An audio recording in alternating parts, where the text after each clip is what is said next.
Let's talk about something deeply American: stress.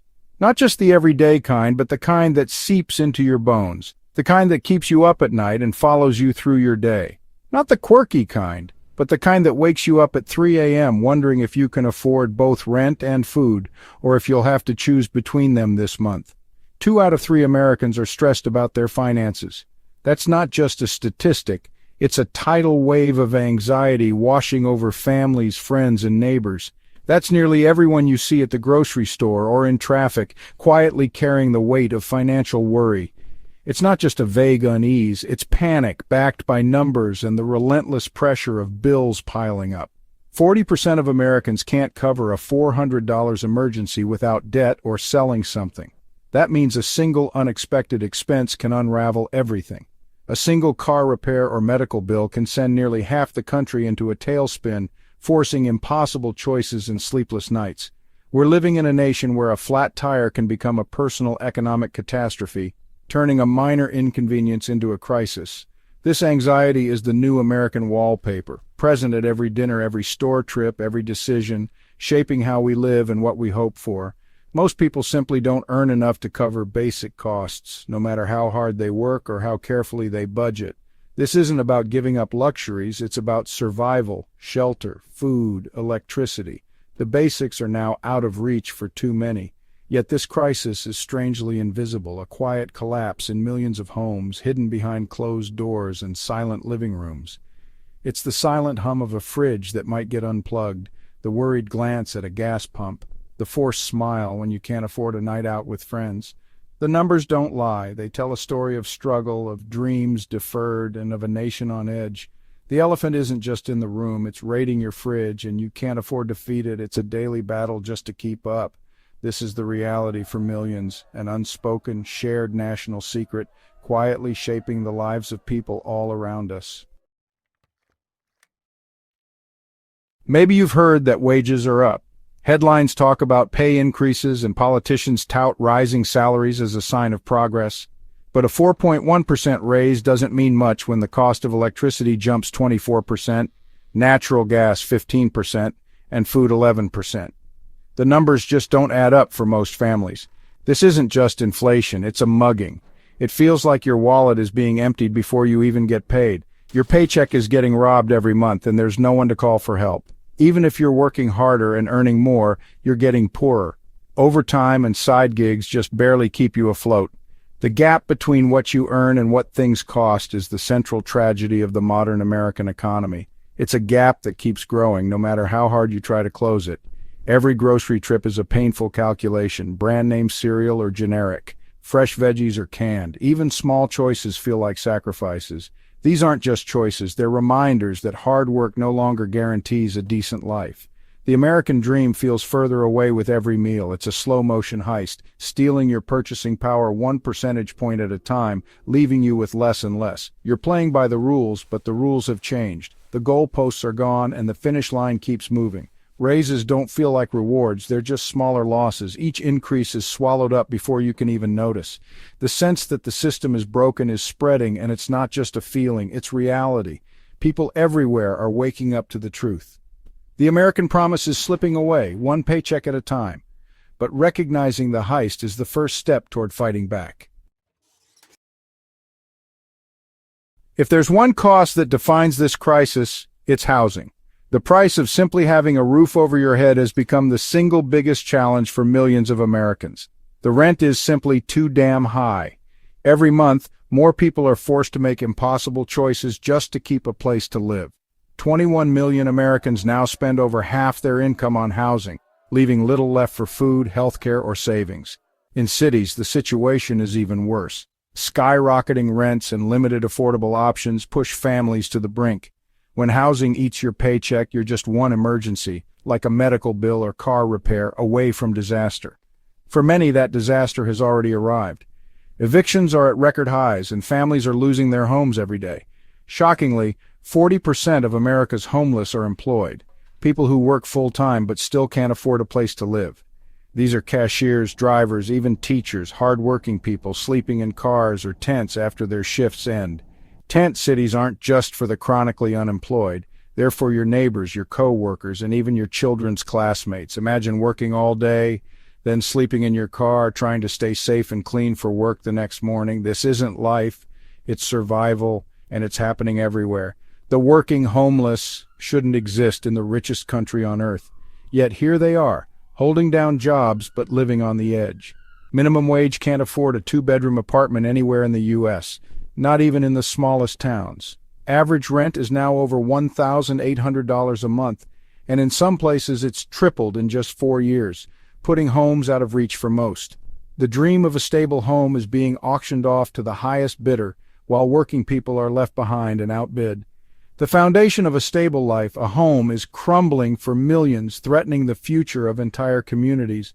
This is the new American reality. Families, workers, and children living on the edge, searching for a place to call home. When rent devours your paycheck, groceries are the first to get cut. The result? A silent epidemic of hunger. 38 million Americans, including 12 million children, live in food-insecure households. Food banks now serve 50% more families than 3 years ago, and most are working families. These aren't just the unemployed. They're people with 1 or 2 jobs who can't make ends meet. Charity isn't a last resort. It's a monthly necessity. Parents skip meals so their kids can eat. It's not a movie sacrifice. It's a daily reality. For children, hunger means lifelong consequences, poor health, trouble learning, and stunted futures. When we let 12 million kids go hungry, we're failing a generation. This isn't just about food, it's about the future we're creating. The system values profits over children's dinners, and the cost is immeasurable. Hunger is the price millions pay for a broken economy. So you've kept a roof over your head and food on the table. Your reward? A utility bill that feels like a ransom note. Utility disconnections are up 40% since 2020. More families are plunged into darkness and danger. Bills have exploded. What was once $400 is now $800, then $1,100 with no change in usage. The only thing that's changed is the price set by monopoly companies. While you struggle, utility companies post record profits. This isn't about rising costs, it's about gouging captive customers. You can't opt out of electricity, so you pay or sit in the dark. Families must choose pay the electric bill or buy groceries, keep the heat on or pay the car note. People are forced to ration essentials, risking their health and safety. This isn't just uncomfortable, it's a public health crisis. Every month is a shakedown, and the price of not paying is too high. The system is rigged, and families are paying the price. This collapse isn't just hitting homes, it's gutting small businesses, the backbone of America. When people can barely afford basics, they cut the non-essentials, the handyman, the diner, the coffee shop. Skilled tradespeople go from booked solid to no calls at all, not because needs disappeared, but because customers can't afford help. This story repeats across every sector that relies on a healthy middle class.